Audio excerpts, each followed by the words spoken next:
እንዲህ ይላል። የዮሐንስ ወንጌል ምዕራፍ 7 ከቁጥር 1 እስከ 9 ያለው ባለው ከዚህም በኋላ ኢየሱስ አይሁድ ሊገድሉት ይፈልጉ ስለነበር በይሁዳ ሊመላለስ አይወድም ነበርና በገሊላ ይመላለስ ነበር። የአይሁድም የዳስ በዓል ቀርቦ ነበር።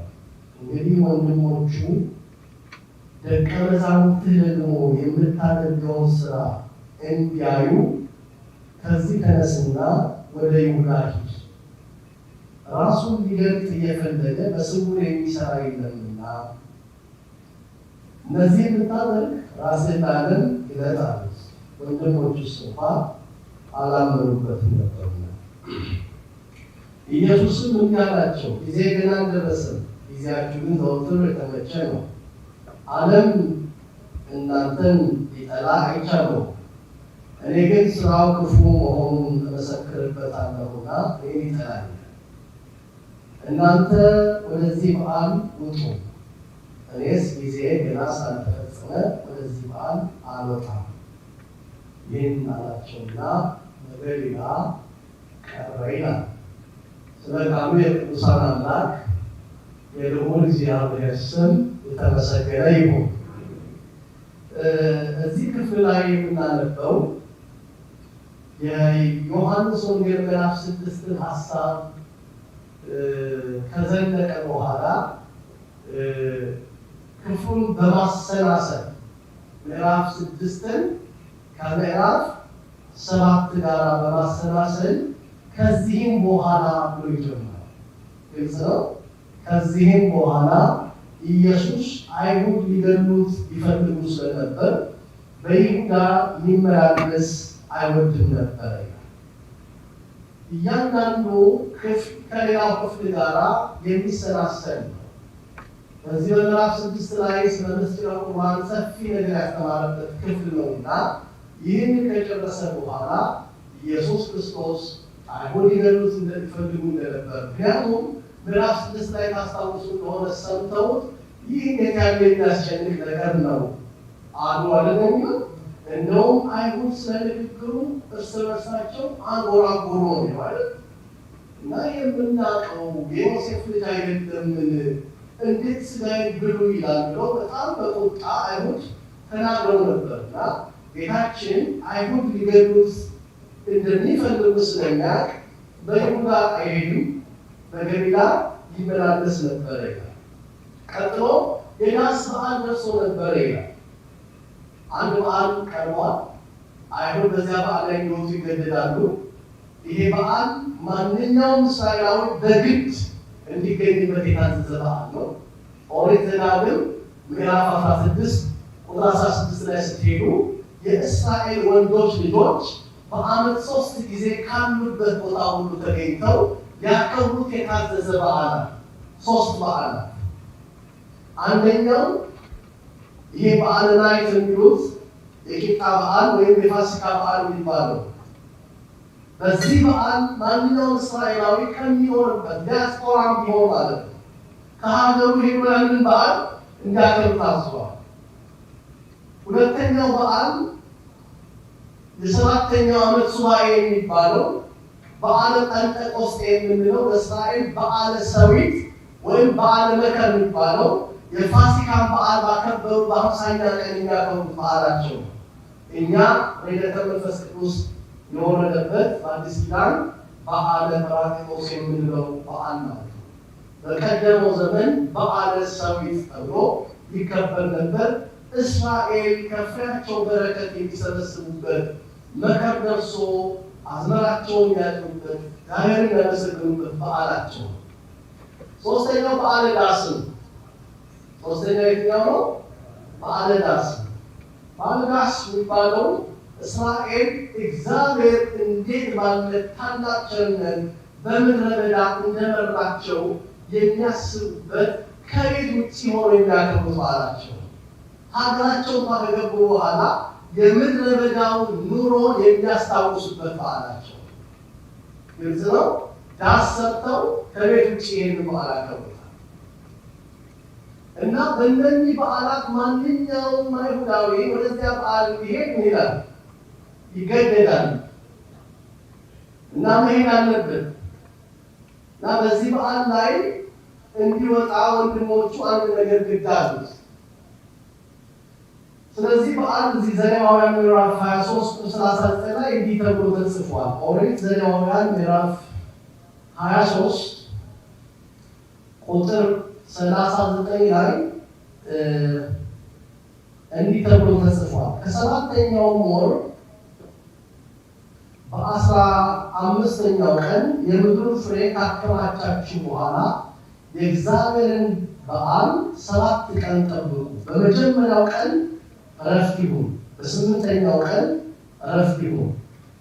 በመጀመሪያው ቀን የመልካም ዛፍ ፍሬ፣ የሰሌን ቅርንጫፍ፣ የለመለመውን ዛፍ ቅርንጫፍ፣ የወንዝንም አህያ ዛፍ ውሰዱ። በአምላካችሁም በእግዚአብሔር ፊት 7 ቀን ደስ ይበላችሁ። ይህም በዓል በየዓመቱ 7 ቀን ለእግዚአብሔር አድርጉ።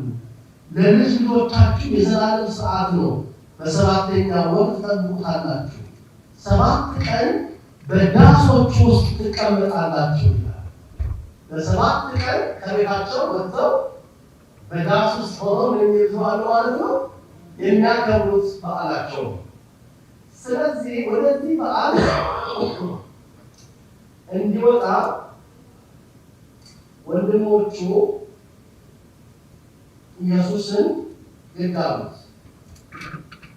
የአይሁድን በዓል ቀርቦ ነበር ይልና እንግዲህ ወንድሞቹ ደቀ መዛሙርቱ ደግሞ የምታደርገውን ስራ እንዲያዩ ከዚህ ተነሳና ወደ ይሁዳ ሂድ አሉት ይላል። ይሁዳ በኢየሩሳሌም ነውና በዓሉ የሚከበረው። ወደ በዓሉ ውጣ ብለው ማን ያሉት? ይሄንን ምኖቹ ምኖቹ ወንድሞቹ አይደለ? የዮሴፍ ልጆች ወንድሞቹ ናቸው የሚያሉት። ደቀ መዛሙርትህን እንዲያምኑብህ አንተም ብለው ተከትለሃልና እነሱም ልባቸው እንዲያርፍ እንዴት ተደብቀህ ታከብራለህ? ስለዚህ ስራህን የምታደርገውን አይተው እንዲያምኑብህ ወደ በዓሉ ውጣ አሉት ይላል እና እዛው ዝቅ ብሎ ወንድሞቹ እንኳ ገና አላመኑበትም። ምክንያቱም ኢየሱስ ክርስቶስን የባህሪ አምላክነቱን መረዳት ለብዙዎች እንደነበር ሁሉም እንደምለው እሱም ሳስተምር በእኔ የማይሰናከል ብፁዕ ነው እንዳለ በጽዮን የማዕዘን ራስ ድንጋይ አኖራለሁ፣ ኮርነር ስቶን የሚባለው በእኔ የማይሰናከል ብፁዕ ነው ብሎ እንደተናገረ መሬታችንንም መልአኩ ማነው ስምዖን አረጋዊ በተናገራት ጊዜ ሉቃስ ወንጌል ምዕራፍ 2 ላይ ይህ ሕፃን ለብዙዎች ለመውደቃቸው ደግሞ ለመነሳታቸው ምልክት ነው፣ በሱ ምክንያት ባንቺ ደግሞ በልብሽ ሰይፍ ያልፋል ብሎ ነግሯታል። ስለዚህ ደጋግሜ እንደነገርኳችሁ በቤተክርስቲያናችን በተነሱ ዓለም አቀፍ ጉባኤያት የነገር ሃይማኖት ክርክሮች፣ የንግግሮች ወይም የክርክሮች አስኳል የሆኑት ለክርስቶስ ላይ የነበሩ ክርክሮች ናቸው። አይሁድ ስለ እግዚአብሔር ግንዛቤ ያላቸው፣ በእርግጥ ኢየሱስ ክርስቶስን ማያውቅ እግዚአብሔር አውቃለሁ ማለት እንዴት ይችላል? እንጂ እግዚአብሔር አባት አለን፣ አብርሃም አባት አለን፣ የሕግ መሰረትና ኪዳን አለን፣ ግዝረት አለን ብለው በእግዚአብሔር የሚያምኑ ሕዝቦች ናቸው አይሁድ። እውነት ማለት ግን ሰው እግዚአብሔር የባህሪ ልጁ የሆነው ኢየሱስ ክርስቶስን የማያውቀው እንዴት እግዚአብሔር አብን አውቀዋለሁ ይላል? እኔን ያላወቃችሁ እንደሆነ አባቴ አታውቁትም መልካቸው የነበረው እና እዚህ ክፍል ላይ ስመጣ ደቀ መዛሙርቱ እንኳ ገና አላመኑበትም። አንድ ወንድሞች እንኳ ገና አላመኑበትም ነበር ይላል እና ቀጥሎ የሚያነሳው ራስህን ለዓለም ግለጥ፣ ራስህን ለዓለም ግለጥ የሚል ቃል ወንድሞቹ ደቀ መዛሙርት ደግሞ የምታደርገው ስራ እንዲያዩ ከተነስና ወደ ይሁዳ ሄድ። ራሱ ሊለቅ የፈለገ በስሙ የሚሰራ የለምና እነዚህ ብታደርግ ራስህን ለዓለም ግለጥ ውጣ፣ ወደ በዓሉ ወደ ወደ በዓሉ ደግሞ ወዴት ግልጽ ነው። በዓሉ በግድ መከበር አለበት። ከዛ ሁሉ ናቸው ጊዜ ምናምን የተመቸው ናቸው። ጊዜ ምናምን የተመቸው እኔ አይሁድ ሊገሉኝ ይላሉ ይፈልጋሉ።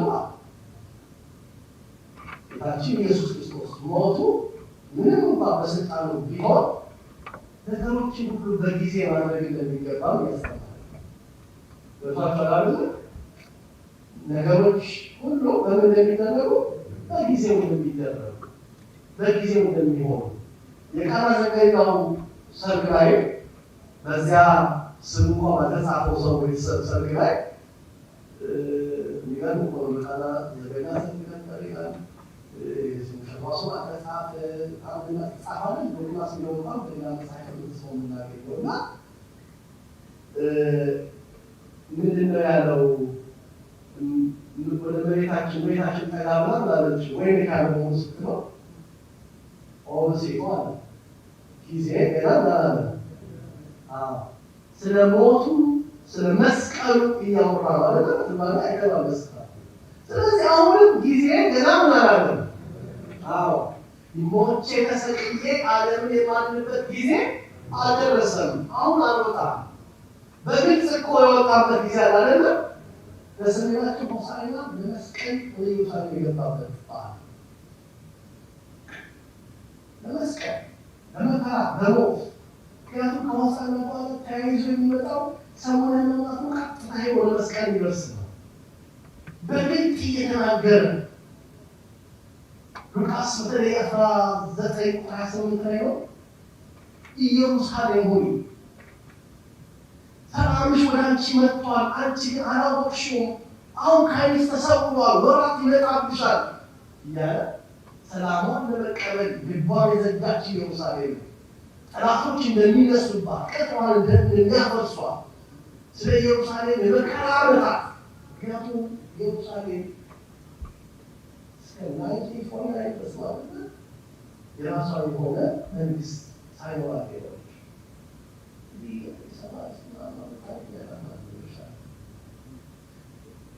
ኢየሱስ ክርስቶስ ሲሰቀል ጲላጦስ መስፍኑ ሊፈታው ሲወድ እንኳ ደሙ ላይሌነ ወላይለ ውሉድነ በእኛና በልጆቻችን ይሁን ብለው በኢየሱስ ክርስቶስ ላይ ያሉት ጨከኑበት። ወደ ኢየሩሳሌም ሰረት ብሎ ይገባል። በጣሞቹ ዝም ማሰብ ሲሉት የቢታንያ ድንጋዮች እግዚአብሔር ድንጋይ ያስነሳል። የአብርሃም አባታን እንደምቱ አይሰራቸው ላላቸው ነው ሰብክ ተሰማራቸው። እግዚአብሔር ለአብርሃም ከእነዚህ ድንጋዮች ማለቶች አይማን የተባሉ አይሁድ ናቸው። ድንጋዮች ማስተዋል ያቃታቸው ከተማቸው ተአምራትን እያደረገ በታላቅ ድንቅ ምልክት እየመጣ ግን ያልተቀበሉት አይሁድ ናቸው። ከሁላችን ጋር ይሁን። ሰላም ማለት የሰማችሁ ነው። ስለማው ከሁላችን ጋር ይሁን። ታዲያ እዚህ ክፍል ላይ ወደ በዓሉ ውጣ ራስህን ግለጽ ሲሉት ጊዜ ገና አልደረሰም። አይሁድ ይህን ሊገሉኝ ይፈልጋሉ፣ ግን መውጣት ትችላላችሁ። እነዚህ የምታደርግ ራስህን ላለን ግለጽ አሉት። ወንድሞች እሱ አላመኑበትም ነበርና ኢየሱስ እንዲህ አላቸው፣ ጊዜ ገና አልደረሰም። ጊዜያችሁ ግን ዘወትር የተመቸ ነው። ዓለም እናንተ ሊጠላ አይቻለውም። እኔ ግን ስራው ክፉ መሆኑን እመሰክርበታለሁና እኔን ይጠላኛል። እናንተ ወደዚህ በዓል ውጡ፣ እኔ ጊዜ ገና ስላልተፈጸመ ወደዚህ በዓል ገና አልወጣም አላቸውና በገሊላ ቀረ። ወደ በዓሉ ተወቃቀረ። ይቀጥል። አሁን ከቁጥር 10 እስከ 13 አነባለሁ። ወንድሞቹ ግን ወደ በዓሉ ከወጡ በኋላ በዚያን ጊዜ እርሱ ደግሞ በግልጥ ሳይሆን ተሰውሮ ወጣ።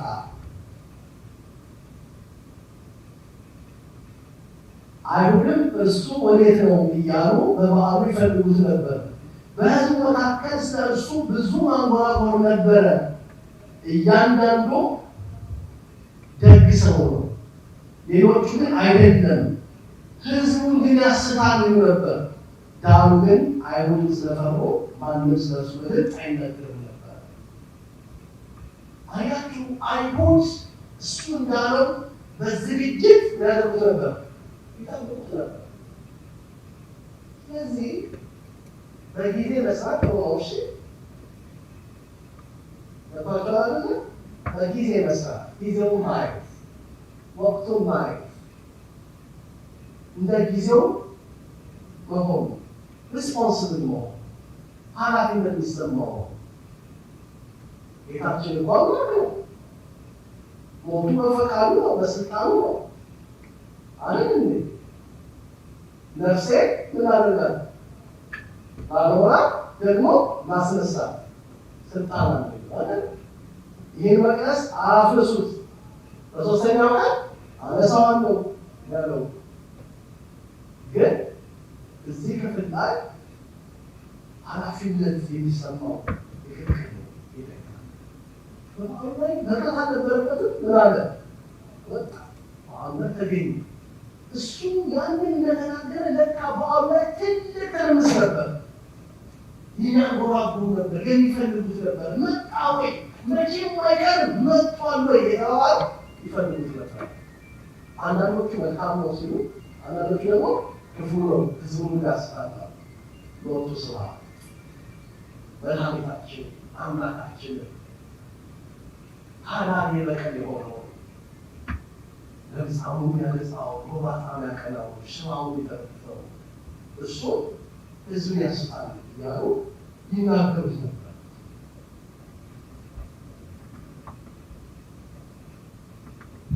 እዚህ ክፍል ላይ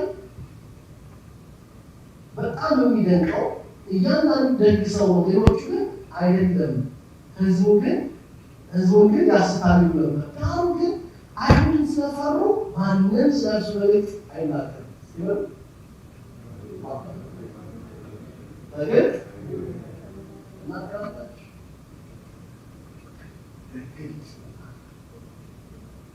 በግልጥ መመስከር እነሱ ከእሱ ጋር መተባበር ስለ እርሱ መመስከር ምን እንደሚያደርጋል ዋጋን እንደሚያስከፍል ስለዚህ መሰክሩለት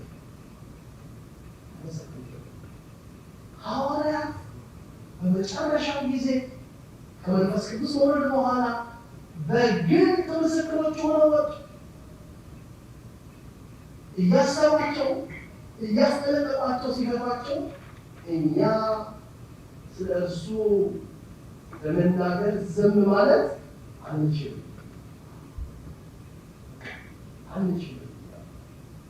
እየተገረፉ በብዙ ደስ ያላቸው ከሸንጎ ፊት ወጡ እያለ ስለዚህ እግዚአብሔርን ስለ ስራው መስክሩ፣ ጌታችንን ስለ መድኃኒትነቱ፣ ስለ አዳኝነቱ፣ ስለ ባህሪ አምላክነቱ ተናገሩለት፣ መስክሩለት፣ አውሩለት። ግልጽ ነው። በእኛ የምንወስደው መልዕክት ይህንን ነው እና ይሄን ነጥብ እዚህ ክፍል ላይ እንወስዳለን። ከዛ ትንሽ እንጨምር። ቁጥር 14 ጀምሮ ደግሞ አነባለሁ። አሁንም በበዓሉ ሁኔታ ኢየሱስ ወደ መቅደስ ወጥቶ ያስተምር ነበር። ወደ መቅደስ ደግሞ ማለት ወጣ ያስተምር ጀመረ። ያስተምር ነበር። አይሁድም ይህ ሰው ሳይማር መጻሕፍትን እንዴት ያውቃል ብለው ይደነቁ ነበር። ስለዚህ ኢየሱስ መለሰ እንዲህም አላቸው፣ ትምህርቴስ ከላከኝ ነው እንጂ ከእኔ አይደለም። ፈቃዱን ሊያደርግ የሚወድ ቢሆን እሱ ይህ ትምህርት ከእግዚአብሔር ቢሆን ወይም እኔ ከራሴ የምናገር ብሆን ያውቃል። ከራሱ የሚናገር የራሱን ክብር ይፈልጋል፣ የላከውን ክብር የሚፈልግ ግን እርሱ እውነተኛ ነው፣ በእርሱም አመፃ የለበትም አላቸው። በጣም የሚገርመው ትምህርቱን ሰሙና ከትምህርቱ የተነሳ ይህ ሰው ሳይማር እንዴት ያደርጋል?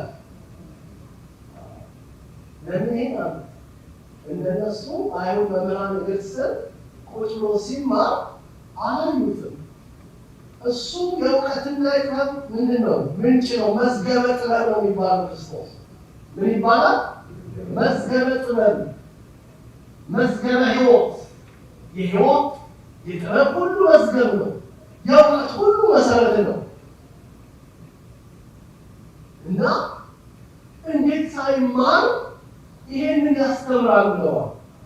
የሚገርማችሁ ይሄ ሀሳብ ዛሬ ጀምሮ አይደለም። 12 ዓመቱ ወደ ቤተ መቅደስ ሄዶ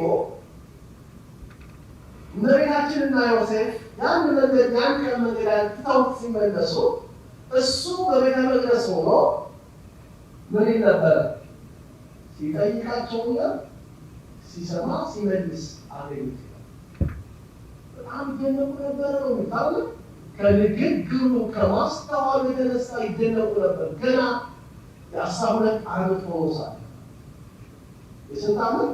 የ12 ዓመት ሆኖ ሳለ በታምረ ኢየሱስ መጽሐፋችን ላይ ኢየሱስ ክርስቶስ በትምህርት ሲደርስ እናቱ ማርያምና ዮሴፍ ወደ አስተማሪ ወሰዱት። አስተማሪው ፊት ሆኖ አስተማሪው በአሌፍ ቤጣ እያለ ይጠይቀዋል። ከዛ ጌታችን ምናምን ትርጓሜ መጣ አሌፍ ወይም አልፋ በጣም ከነገሩ ተሳካለ። መምህሩ ዞር ሲል ጥቁርና ቀይ ቀለሙን ተባረከ። መምህሩ በፍጥነት መጣና መታው። ወቶሳ ቀለመ ቀይ አወሰደው ቀይና ጥቁር አደረገው ቀላቀ አጥፊ ለምን ተጻፈው ወንድ ይተሳል ለምን ተፈጠረ ለምን ነው የሚቀርብ ማለት ምን ስለነበራት ለምን ወፈለጠ ለቀይ ወደ ጸይ ወፈለጠ ዘዝዝ ያው ለየብቻ አደረገው ለየው ቀለሙን ቀዩን በቀይ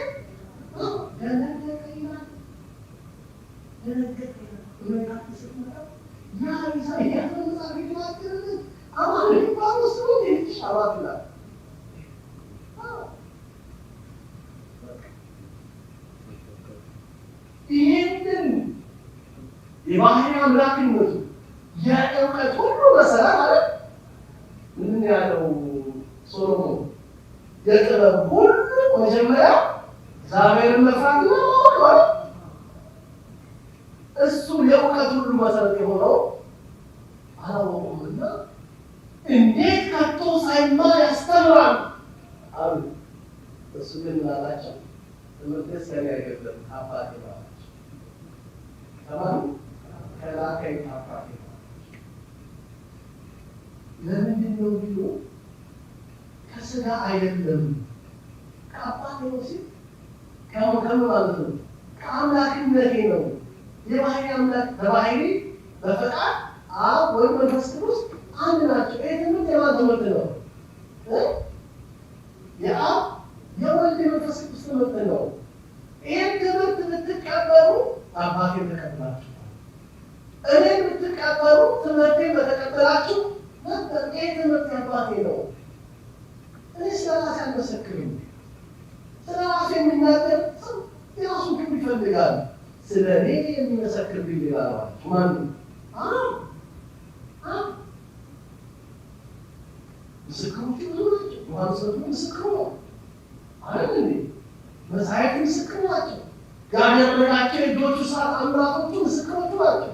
ከሁሉ በላይ የአብ የባህሪ አባቱ ዮርዳኖስ በደብረ ታቦር ያደረገልን ምስክር ዝንቱ ውእቱ ወልደ ዘአፈቅ ስነ ወሎቱ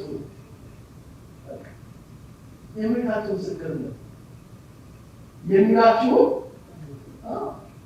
ዘይቤ ለክሙ ገበሩ የሚላችሁ ነው አድርጉ።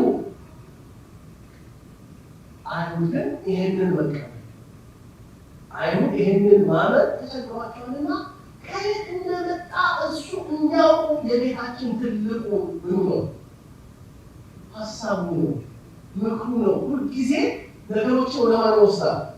ወደ አብ ይወስዳል። ከማን ዘንድ እንደመጣ? ከአብ ዘንድ እንደመጣ የአብ ባህሪ ልጅ እንደሆነ እንዲያውቁ የጌታ ሀሳብ ፈቃዱ ስለነበረ ትምህርቴ ምናላቸው ይደነቁ ነበር። ስለዚህ ኢየሱስ መለሰ አላቸው፣ ትምህርቴ ከላከኝ እንጂ ከእኔ አይደለም። ፈቃዱን ሊያደርግ የሚወድ ቢሆን እርሱ ይህ ትምህርት ከእግዚአብሔር ቢሆን ወይም እኔ ከራሴ የምናገር ነው ያውቃል። ከራሱ የሚናገር የራሱን ክብር ይፈልጋል። የአባቱን ፈቃድ ነው የሚነግራቸው። የላከውን ክብር የሚፈልግ ግን እርሱ እውነተኛ ነው፣ በእርሱ ማመፅ የለበትም። ሙሴን ሕግን አልሰጣችሁምን? ከእናንተ ግን ሕግ የሚያደርግ አንድስ እንኳ የለም። ልትገርሙኝ ትፈልጋላችሁ አላቸው። በትምህርቱ እየተደነቁ በልባቸው ግን ያለው ምን ነበር? እሱ ይህን ቃል በደንብ ስሙ። እንዲህ አላቸው፣ ሙሴ ሕግን አልሰጣችሁምን? ከእናንተ ግን ሕግን የሚያደርግ አንድስ እንኳ የለም። ልትገድሉኝ ስለምን ትፈልጋላችሁ? ሙሴ አባት አለን ሕግ አለን የሚሏቸው አለ። ከአስሩ ሕጋቸው አንዱ ምን ነው? አትግደል። ዘጸአት 20 ምዕራፍ 20 ቁጥር 3 ላይ ምን አትበል? አትግደል ነው የሚለው። ሕጋቸው አትግደል ነው። ይህንኛ ሕግ አለን የሚሉ ሕጋችን እንቀናለን የሚሉ አይሁድ በልባቸው ሊገሉት ይፈልጋሉ፣ ይሹ ነበር። ይሄ ልባቸው ውስጥ ነበረ። ስለዚህ ምን አላቸው? እናንተ አባታችን ሙሴ ሕግ አለን ሊሰጡን ትላላችሁ፣ ግን እናንተ ልትገሉኝ ትፈልጋላችሁ ያላቸው። ወደፊት እንሄዳለን።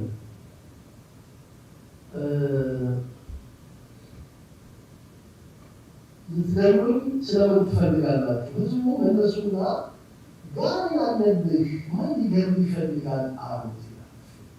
በወቅቱ ስብሐት እሱ ምስጋና ይሁን። በወቅቱ ስብሐት ማለት ለእርሱ ምስጋና ይሁን። እነሱ ግን ምናምን ጋኔን አለብህ።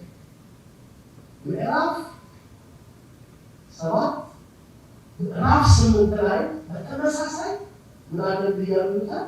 ጋኔን አለብህ ይላሉ። እሱ ግን ጋኔን ምን እንደሚለው ታውቃላችሁ? ኢየሱስ ሆይ አንተ እግዚአብሔር ልጅ ማንም ጋኔን ክፉ መንፈስ አለበት። ምክንያቱም አጋንንት እግዚአብሔርን ያውቃሉ፣ ይፈራሉ፣ ይንቀጠቀጡማል። አይደለም ያዕቆብ መልእክት ላይ እነዚህ ግን ከአጋንንት የከፋ ልብን ያላቸው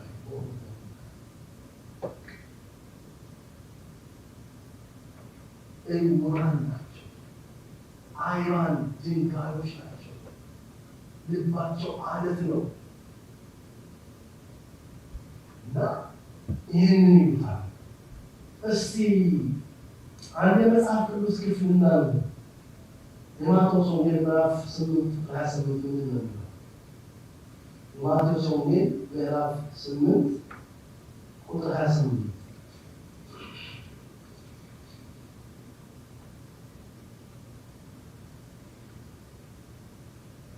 ወደ ማዶም ወደ ጌርጌሴኖን ሀገር በመጣ ጊዜ አጋንንት ያደሩባቸው ሁለት ሰዎች ከመቃብር ወጥተው ተገናኙ።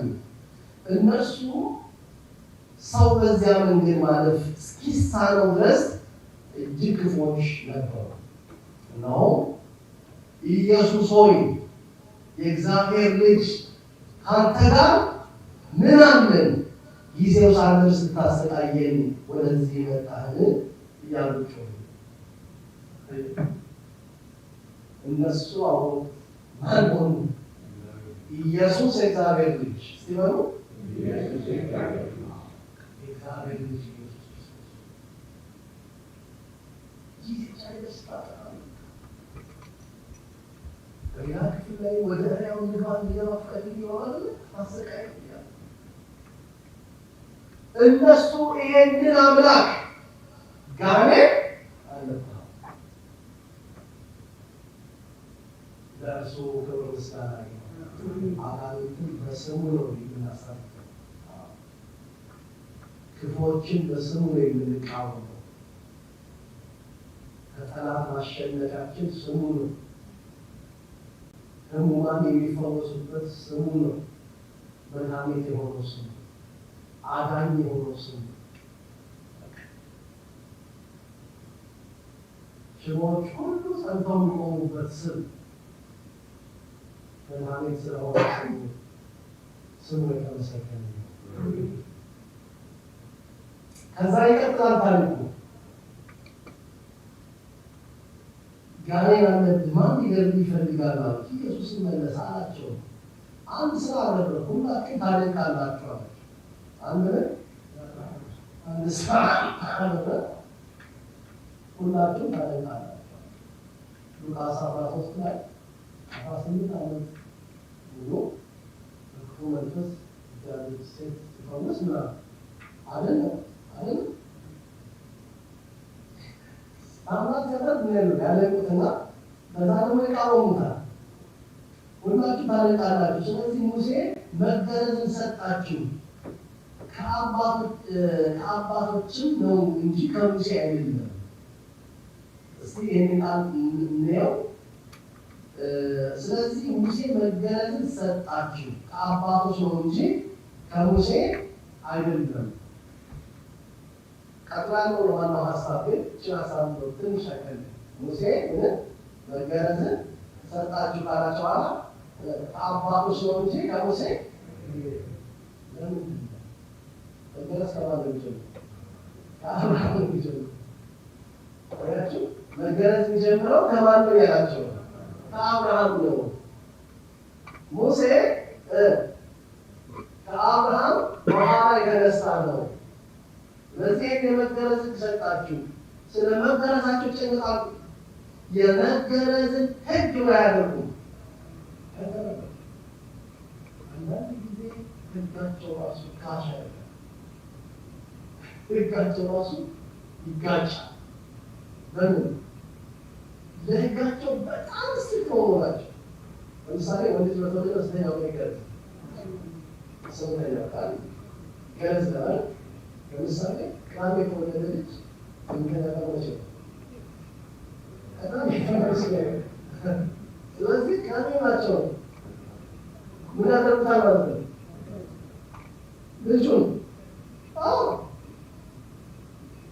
አይሁን ደግሞ ሰበት ናቸው።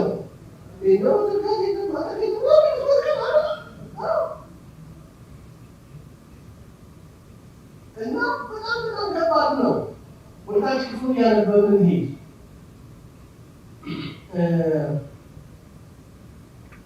እንዲህ ይላል። ስለዚህ ሙሴ መገረዝ ሰጣችሁ፣ ከአባቶች ነው እንጂ ከሙሴ አይደለም። በሰንበትም ሰውን ትገርዛላችሁ፣ የሙሴ ሕግ እንዳይሻር ሰው በሰንበት መገረዝን የሚቀበል እስከሆነ ሰው ሁለንተናዊ በሰንበት ጤናማ ስላልሆነ ትቆጡኛላችሁ። ቅን ፍርድ ፍረዱ እንጂ በመልክ አትፍረዱ። በጣም በብዙ ነገር ስለ ሰንበት ይነግራቸው። አሁን ደግሞ የማይፈራፍሩበት ነገር አመጣባቸው። በሰንበት አትግረዙ፣ በሰንበት ሰዓት ትስሩ ተብሏል። ግን በሰንበት ምን ታደርጋላችሁ? ትገዛላችሁ። እናንተ በሰንበት ለዚያው መገረዝ ወይም አለመገረዝ አይጠቅምም ተብሎ የሚያልፈው ስርዓት። ምክንያቱም አይሁድን በግዝረት አሕዛብን በቆላፍ ናትነቶ ማያጣቸው አይደለም። ኢየሱስ ክርስቶስ የሕዝብን የአሕዛብን አምላክ ነው። ዛሬ መገረዝ ወይም አለመገረዝ ለሥጋ ንጽሕና ይሆናል እንጂ ለጽድቅ አይደለም። ግልጽ ነው አይደለም? ለጽድቅ አይደለም። ስለዚህ ይህንን ጌታችን በሰንበት የታመመውን ብፈውስ ያለቁትና በታምራቱ ይደነቃሉ።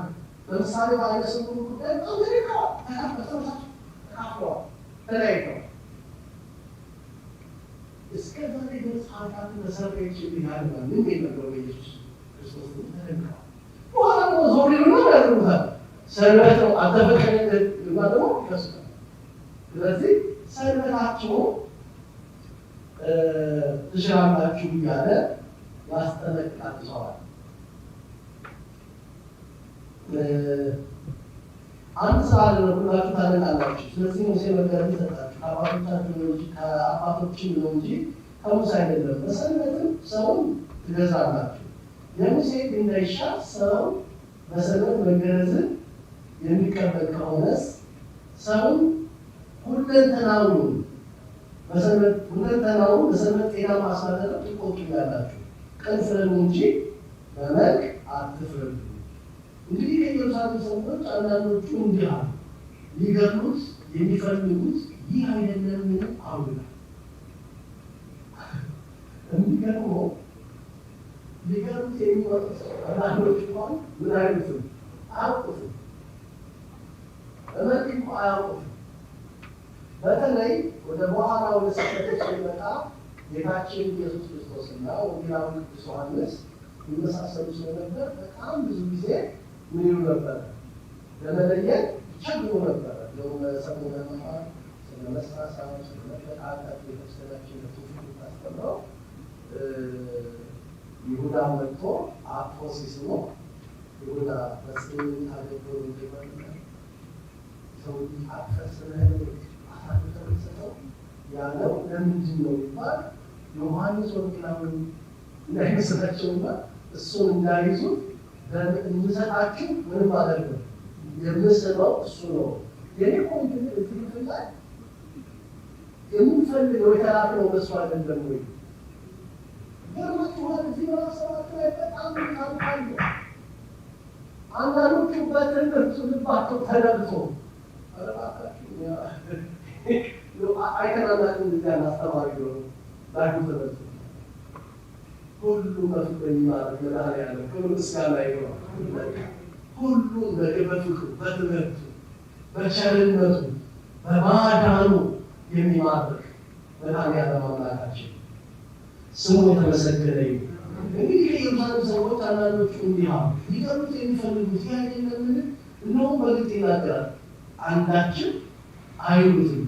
አለቆቹ ይህ ሰው በእውነት ክርስቶስ እንደሆነ በእውነት አወቁን፣ ነገር ግን ይህ ከወዴት እንደሆነ አውቀናል። ክርስቶስ ሲመጣ ግን ከወዴት እንደሆነ ማንም አያውቅም። እንግዲህ ኢየሱስ በመቅደስ ሲያስተምር እኔንም ታውቁኛላችሁ፣ ከወዴትም ብሎ ታውቃላችሁ፣ እኔም በራሴ አልመጣሁም፣ ነገር ግን እናንተ የማታውቁት የላከኝ እውነተኛ ነው እያለ ትምህርቱ ይቀጥላል። ዛሬ እዚህ ላይ እናቆም መርጣለሁ።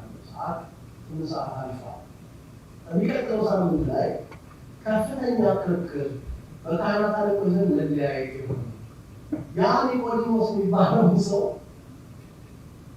ከእግሩ በታች የሚማረው ሰው ነገሮችን ማጣት የጀመረበት በጅምላማ አንፈርድም፣ የበደለ ሰው ያጠፋ ሰው ለእኛ ሕግ ቀርቦ ምን ብሎ ተጠይቆና መልሶ ነው ተመክሮ ነው እንጂ ይሄ ደግሞ ፍርድማ አንፈርድም እያለ ኒቆዲሞስ ከሌሊት መምጣት ወደ ምን ትንሽ ደፈር ብሎ ወደ መናገር ከዛ በኋላ ደግሞ ደፈር ብሎ እስከ መስቀል ድረስ መሄድ የቆስ ካለና አማቹ አይቆም ካለ ይሁዳ ካለ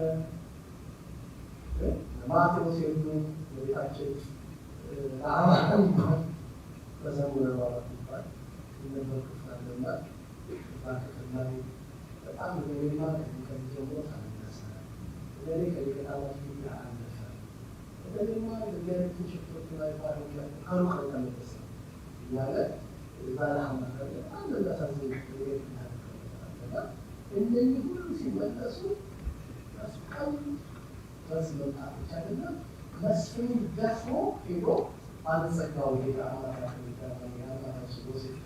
ሄዶ ስጋው ከመስፍን ለምነው ከመስቀል አውረደው ኒቆዲሞስ በየጥቂቱ ምን ያለ ነው እያደገ እያወቀ እየተረዳ እዛ የመስቀሉ ሰው ሆኖ ምስክር ሆኖ ይቀርባል።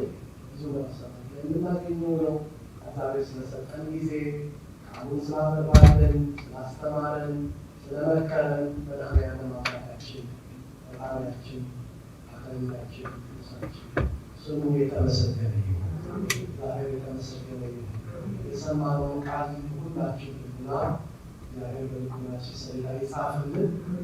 ምናልባት መዝሙር ካለ ቻችን ከንባሉ ለተበፊት ያቆመ ያስተዋለውን የተረዳውን ነገር ማጠቃለያ ያስተላልፍ እነሱ ይወሰፋለው። አንዳንድ ጊዜ ብዙ ሀሳብ ሲናገር እሱ ውስጥ የቀረውን ሱ ፈታለው። እግዚአብሔር ይባርካችሁ።